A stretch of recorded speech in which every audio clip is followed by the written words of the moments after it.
Nice to see everyone again. Thank you so much, Lola, for hosting this. It's been a wonderful yesterday as well as today.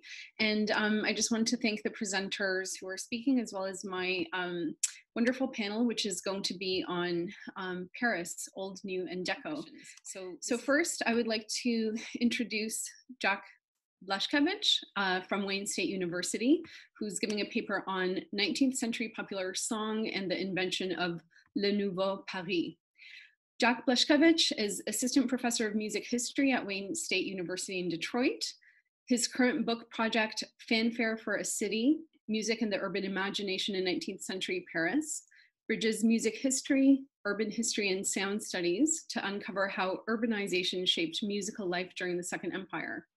His articles and chapters appear in the Journal of Musicology, Current Musicology, and the edited volume Musical Theater in Europe. And his awards include a Fulbright Fellowship and the AMS 50 Fellowship from the American Musicological Society. Jack holds a PhD in musicology from the Eastman School of Music at the University of Rochester. So welcome to Jack. And I'll turn myself off now. And if you see me reappear, that means that it's been 20 minutes. Okay, so welcome. Thank you so much, Garcia, and thank you to Lola and the conference organizers. So, I would like to begin with two songs titled Paris. The first is by Eugène Baumeister, a celebrated street musician and chansonnier, which appeared in his 1857 collection, La Chanson des Rues. Set to the tune of Mon âme adieu, Baumeister's Paris bids a romantic adieu to a city that provided happiness in an otherwise troubled personal life. I'll pause each time to let you read the words in your preferred language. The English translations are all mine. In this nostalgic ode to his city, Baumeister fashions himself as a modern-day troubadour, lacing oblique references to urbanization into what is ostensibly a lament about lost love and departure. The word contrée is especially loaded with meaning. It could mean region or landscape. Its etymology is aesthetic. Contrée is shortened from the Latin phrase contrata regio, or region opposite, meaning a landscape as perceived by the viewer. In this context, contrée is metaphorical. The return to dusty soil means that the narrator has not necessarily traveled in distance, but perhaps in time. Baumeister's street song, with its pining for both love and landscape, reminds me of high art repertory from the mid-19th century. I'm thinking of works like Ambroise Thomas' Mignon, the opéra comique in which the title character finds herself in a countryside castle, only to realize later that she was in fact born there. Both Baumeister's Paris and Thomas' famous aria Connais-tu le pays evoke nostalgia in lyric form, one for the city, the other for the country. Whereas Baumeister's Parisian ode evokes a romanticized connection between humble narrator and unattainable city, the Conservatoire professor and Prix de Rome winner Antoine Elwart, pictured here, wrote a chanson that celebrated the French capital as an urban paradise, something there for the taking. Elwart's Paris appeared in his 1867 Œuvre musicale choisie, a collection of 50 songs and cantatas. Following a quasi-recitative introduction in which the narrator 3 times asks why he loves Paris, the song proper begins by explaining that the city is a haven for free expression and individual liberty. Set over a waltzing E minor accompaniment, the first verse assumes a folk-like simplicity through the open fifths in the vocal part and the repetitive dactylic rhythm that appears in every measure. Where Baumeister's song looks inwards, Elwart's assumes an extroverted sensibility through its pastoral motifs and references to individual liberty. Baumeister finds it difficult to get a foothold in his Paris, but Elwart's Paris is a controlled paradise, a resort town. Following a piano interlude is a key change to G major, after which the narrator reveals the political impetus for the song. Paris, after all, was the baptismal font of the Emperor Napoleon III's only child, the Prince Napoleon. The shift to the relative major highlights the song's intended audience, not casual passers-by or fellow bards, but rather imperial loyalists. By beginning with the city and ending with the country, Elwart frames Paris as a space of consecration, a significant gesture, given that 1867 happened to be the year of the World's Fair.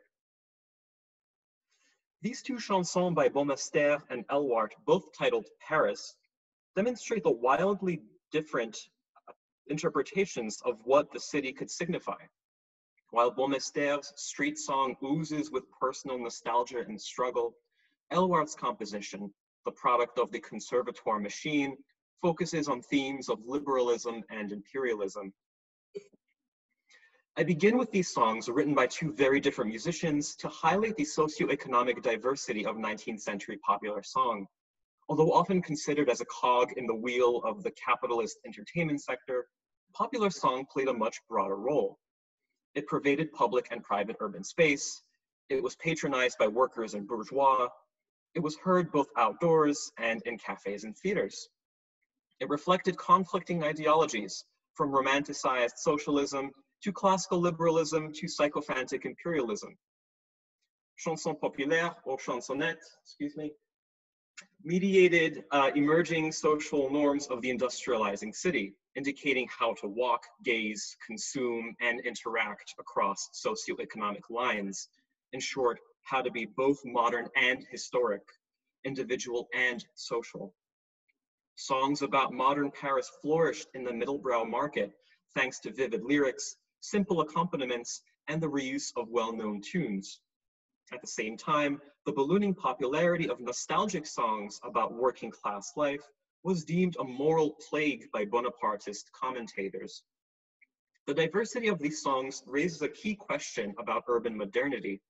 To what extent is urbanization an attempt to overhaul the aesthetics of the city? Chanson populaire, I will conclude, offered what philosopher Guy Debord would call drifting or dérive away from a singular imperial urbanism into a user-operated nouveau Paris, open to multiple perspectives, temporalities, and trajectories. Nostalgia was a recurring theme in 19th century popular culture, yet the ways in which it was deployed reveals much about nostalgia's connection to urban modernity. Songs were entertaining, yes, but they were also conduits of information and sentiments specific to Second Empire urban life. Following a coup d'etat, the Second French Empire was declared on December 2nd, 1852. Soon after his self-coronation, Emperor Napoleon III appointed a bureaucrat named Georges Eugène Haussmann to oversee the most ambitious urbanization project in the city's history. The campaign of Haussmannization, as it was soon called, extended well beyond demolition of old streets and construction of new boulevards. As David Harvey points out, the project relied on a new form of finance capitalism, combined with a new type of planning vision to produce the prototypical modern city. Ostensibly a series of public works reforms, Haussmannization was an ideology that sought to regulate human movement and curate sensory experience. As street-level cultural artifacts, popular songs inspire questions about the urban experience. Who gets to claim authorship over a city's narrative? Are these narratives predominantly descriptive, as scholars of 19th century realism often show, or prescriptive, where songs imagine idealized urban experiences? And to what extent are these experiences shared by all? I'm interested in how popular songs contain what I call the city myths of 19th century Paris, narratives linking urban reform, nostalgia, aesthetics, and morality. I define city myths as myths about cities, and not merely myths that happen within them. Historian Patrice Higonnet has defined the 19th century Parisian myth as the way in which the city has been perceived, conceived, and dreamed. Myths are not simply constructions of a writer's imagination, rather they are contemporary observations about the city made real through repeated utterances in newspapers, magazines, speeches, as well as in literature, art, and music. Yet myth-making can also perform ideological work.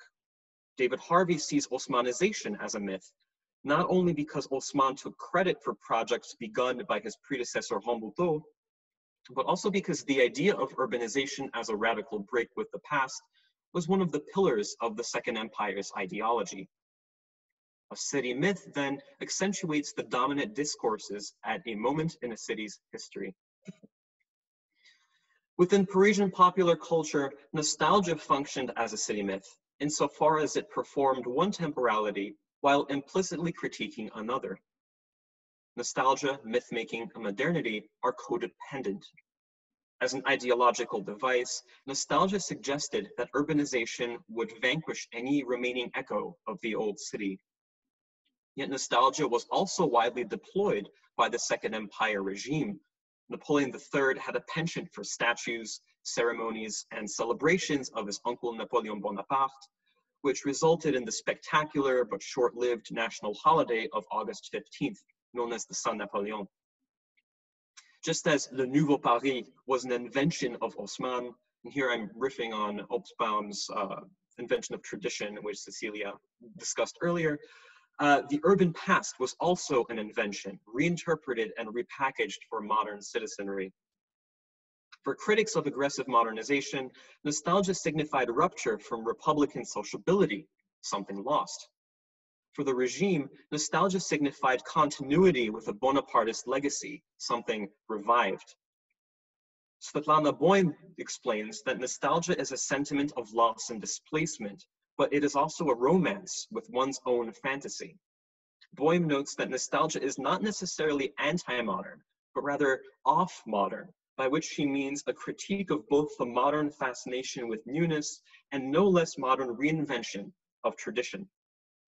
Although Haussmann sought to demolish the old urban places that obstructed his utopian city plan, he ironically erected the nostalgic city myth of the old city in the process. And I explore the myth of the old city musically in my recent article on Paris street cries, which I'm happy to share.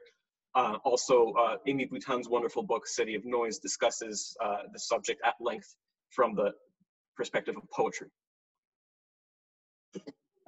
19th century popular song is thus a useful barometer for a lot of these issues. It was a repertoire designed for social urban spaces, street corners, squares, cafes, parlors, drinking halls. In the 1850s, Parisian song spread like a weed, as one bureaucrat put it. Its ontological instability, fluid performance context, and cheap and fast means of production made it a thorn in the side of the Préfecture de la Seine. Haussmann's department, after all, wanted to design a city plan around spectacle, ceremony, monumentality, and orderly consumerism, all of which were antithetical to how popular song was produced and consumed in the early years of the Second Empire. To that end, the Préfecture de la Seine enlisted other government bureaus, like the Préfecture de Police, to invent and enforce the image of the nouveau Paris. Street singers were targeted as obstructions to that modernist city image. Beginning in 1853, the first year of Haussmann's tenure, a decree ordered that street performers needed to provide a so-called certificate of good moral standing. Other laws placed stricter regulations on both kinetic and sonic activity outdoors. Between October 1st and April 1st, clowns, organ grinders, and street musicians could only perform between designated work hours. Other measures were taken to prevent performers from exploiting children. The 1853 decree prohibited children under 16 years of age from performing in the streets for money, or even accompanying performers of legal age. This was ostensibly a win for child labor reform, but it was part of a broader campaign to curb unregulated street activity. To the regime, Haussmannization was as much a moral and aesthetic project as it was a geographic one. Due to censorship, the song industry was not free to theorize or criticize the regime, nor would it be possible or even appropriate for popular song to contemplate modernity openly. Such musings were the provenance of the literary class, Baudelaire, for instance. And yet, we find similar strands of anxiety, or spleen, if you will, in songs that purportedly existed to pacify and distract the Parisian populace. One way that Parisians coped with the pressures of modernity was through imaginative human typology. Dandy, flaneur, lorette, grisette, these were not merely literary archetypes, but rather prescribed ideas about how class, gender, and culture play out in everyday life. We encounter a wealth of these ideas in Le Code Fashionable, a song with words by Antoine Violot and music by Léo Delibes, which circulated the domestic street market, as well as the café concert circuit. The premise of the song, with its French and English title, rests on listing specific visual and behavioral signifiers that distinguish the cosmopolitan dandy. The refrain, composed in a gallop rhythm in the heroic key of E-flat major, offers a comical sense of adventure to urban walking. Note the military fanfare topos in the right hand. Clearly, this music is not mimetic. This is not the trot of a strolling gentleman, but rather represents the narrator's own heroic thoughts as he conquers the city. In the first couplet, Violot offers some fashion suggestions for the dandy with a hint of sarcasm. Yet it is not just clothing that defines Violot's Parisian dandy. The repeated last line of the first couplet, beginning at the C7 chord on the penultimate line, notes that this social lion also employed abiding servants. The casual racialized dynamic painted in that cringe-worthy line suggests that ownership of clothing, objects, or human labor was a distinguishing feature of male bourgeois sociability and of Parisian liberalism more broadly. Ownership of a different sort appears in the song's second couplet, command over one's sense of sight. For Violot's dandy, the actual ability to see is not a given. So Violot's dandy is deeply concerned with both seeing and being seen. The visually impaired flaneur, whose raison d'être was spectatorship, thus attracted attention to himself by turning the act of seeing into a bourgeois ritual. The very idea of flânerie, the freedom to stroll and gaze, is thus inextricably linked to classical liberalism's fetishization of possession. I see a direct link between Delibes' song and the decadent novels of Joris Carl-Huysmans. In the 1884 novel À rebours, often translated to Against Nature, the protagonist, Des Esseintes, escapes his hated bourgeois society by retreating indoors and surrounding himself with things to look at, touch, and smell. Des Esseintes' interior is in effect a microcosm of Haussmann's city. Like Des Esseintes' eclectic house, Haussmann's Nouveau Paris was a resort town for the flaneur. In the Nouveau Paris, intricate details and objects of consumption were scattered throughout an urban fortress of vistas and edifices. These included nostalgic monuments, and it is not for nothing that the Second Empire and Third Republic were diagnosed with so-called monument mania. 19th-century Parisian nostalgia is thus two-pronged. On one hand, street musicians like Boym used it to express the hardships of navigating the city. On the other hand, nostalgia to the flaneur is a form of ownership. Despite the demolition of old streets, nostalgia was an essential element of Haussmannization, in that it signified both imperial glory and the capitalist consumption of details. The flaneur's manic attention to ornament, what musicologist Gourmander Bogal would call details of consequence, was thus a part of the Haussmannian city myth that swapped a social urbanism for an individualistic one. It is this type of ironic self-awareness that made popular song so symptomatic of its age. On the surface, songwriters capitalized on the geographic redistribution of Second Empire wealth. But the details embedded in these songs reveal the playful, thoughtful, and at times subversive ways that songwriters reminisced about their surroundings. One of my goals in this paper was to bring to light the city myths embedded in three very different songs, and to argue that 19th century popular song is not a monolithic repertory. In fact, I think that we should consider them individually or in comparison, like we would German Lied or French Melodie, for instance. Not all songs, of course, were about the new. In the last years of the empire, nostalgic songs featuring phrases like Le Vieux Paris, Les Démolitions de Paris, or Les Ruines de Paris allowed songwriters to voice concerns about urbanization without overtly attacking the regime. Yet nostalgia, in its overall focus on temporal detail, was another form of ownership, and thus fit snugly into the meta-narrative of liberalism that justified Haussmann's bludgeoning of the old city. Songs not only bore witness to this creative destruction, but also picked up the pieces. I end by proposing a network-based, user-operated approach that puts nostalgic songs like Boym in confrontation with hegemonic narratives of urbanism. To accommodate the shift in perspective from culture of spectacle to culture of playful mythmaking, Guy Debord's concept of dérive or drifting can enrich our understanding about popular song, nostalgia, and modernity. As Debord writes, dérive involve playful constructive behavior and awareness of psychogeographical effects. As a philosopher and activist, Debord wanted to challenge hegemonic city plans by redrawing maps and having citizens chart their own paths through urban space.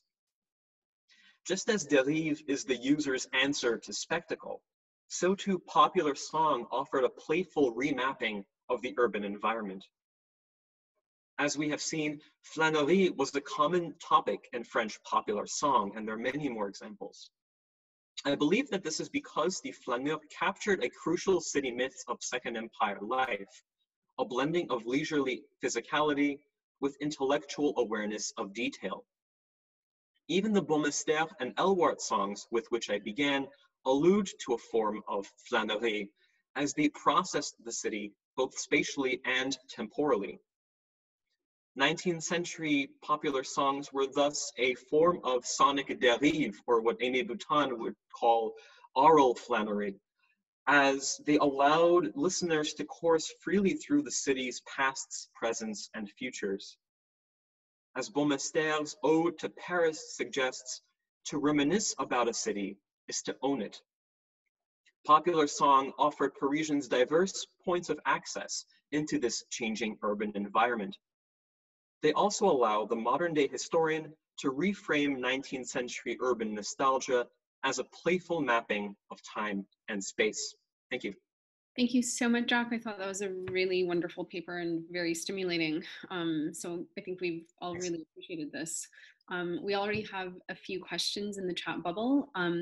Claire Launchbury asked a question about the connection with ideas of the dérive and situationists in this context. I think maybe you addressed that in your conclusion, but she writes, I am interested to hear about the connection with ideas of the dérive and effectively the situationists in this context, especially as this interrogates the extraordinary of the everyday, the quotidien. Can you expand on this connection with the chanson populaire in the period that you're talking about? So obviously, Debord and the situationists were highly critical of Haussmannization and this idea of, sacrificing the detail for the totality, something that Harvey also talks about. What I'm interested in is how popular song functioned as yet another urban network, just like Harvey talks about some boulevards being not quite straight for the sake of the sort of organic wholeness of the city. I think that you have all these sort of contradictions, these sort of imminent debates within the songs themselves that offer different ways of traversing urban space and thinking about city as both a space and a time. So the way to do this, I argue, is to not think about popular song as a giant corpus. And this is what you encounter in sort of typical social histories, just a symptom of capitalist modernity. Rather, songs themselves have a lot to tell us about the use of time and space as ways of individual forms of navigation in the city. Yes, and I really liked what you said about the kind of aural flânerie and the link to kind of ownership through reminiscence. Claire, I know that you then had another comment for Jonathan towards the end, for Jack towards the end. are you satisfied that your question's been answered, or Claire, would you like to come in with that next comment? Okay, it's all answered, she writes. Okay, great. So the next questioner was John Vandevert, who writes, the idea of juxtapositions between artistic freedom and artistic conservation is interesting to me. As Paris becomes more modernized, how did artistic conservation versus freedom play into the identity of Paris in a sacred/secular context? Did extreme secularization play any role? I can't speak too much to the issue of religion in the Second Empire.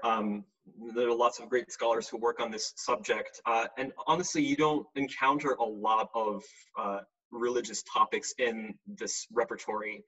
A lot of it, frankly, is kind of inane, kind of diversions and things like that. But to the point of conservation, there's a really interesting way in which the Haussmannian regime gently allows for a little bit of that historicizing and nostalgia in the city. Eventually, the things like the musicologists and these monuments become erected as almost curated forms of cultural memory. What I'm arguing is that some of these kind of curated city memorials silenced some of the individual experiences of nostalgia. So my point about liberalism is, again, from a 21st century perspective, I'm thinking a lot about neoliberalism and how it's a way of granting a little bit of freedom to think, but also you're still constrained within this particular system. So I'm seeing some more comments kind of floating in, and I want to catch some of them. Very exciting. I've never done something like this before. Yes. I mean, shall I continue down the list, or whatever you want? Okay. Well, Mark Pottinger, he was next, and he asked, can it be argued that the World's Fairs of the Second Empire and Third Republic galvanized the urban myth-making of Paris in the 19th century as something to be clarified and commercialized? As the city was made open to the world, did the popular songs serve the Parisians, the foreign visitor, or the political desires of the government? Yeah, that's a fantastic question, and just a plug. I mean, I do talk about this in my sort of forthcoming book. I have a chapter on the World's Fairs, specifically how the role of monumentality is deployed not just as a spatial phenomenon, thinking of the Palais de l'Industrie and these giant spaces, boulevard inaugurations, but also sonic monumentality, the way that cantatas, those conducted by Berlioz, for instance, these 1,200 person washes of sound, it was not about the content, but about the form. And I think that's what was part of the aesthetic of the World's Fairs. Now, popular songs do align interestingly with 1855 and 1867. Elwart's example that I discussed was issued in 1867, same year as the World's Fair. So you do have a cosmopolitan audience. Is it a form of indoctrination? I wouldn't go so far as to say that. The reception history of some of this music is very difficult to trace from an archival perspective. The musical press does not really discuss individual songs as art objects the way that I'm proposing that we do. So you do have to kind of take some of these threads and put them together, how the empire tries to balance its own ideas about the past with some of these more individual or idiosyncratic approaches to cultural memory. Thank you. Several more questions. So Amanda Hisaya has asked, I'd be very interested to hear you speak about how you approach or reconstruct a network-based and user-navigated mapping in the archives. And then if I can just mention, there are questions as well by Annalise Andries on when did the consideration of chanson populaire emerge as a uniform genre? When did the idea arise? And I've just seen this kind of longer question from Aimé Boutin, whose book you mentioned, City of Noise. And she asks, how does the form of the Delibes song, Le Code, reflect the attention to detail? Oh, sorry, I should read the longer question. But would you like to tackle any of these in whichever order? I think we only have a few more. I think Aimé's comment and Amanda's comment kind of come together. The network-based approach really relies on a more sort of paratextual approach to popular song, looking at, you know, the covers of the sheet music, which have a lot of information, not just with the illustration giving you the sort of ethos of the song, but also performance context. So these songs are rather difficult to trace down from an ontological perspective. There was no set premiere as this event that we are accustomed to dealing with opera, for example. They were sold as street songs often by marchands de chansons. They were performed in café-concert, which, by the way, was only a phenomenon that emerged in the 1850s.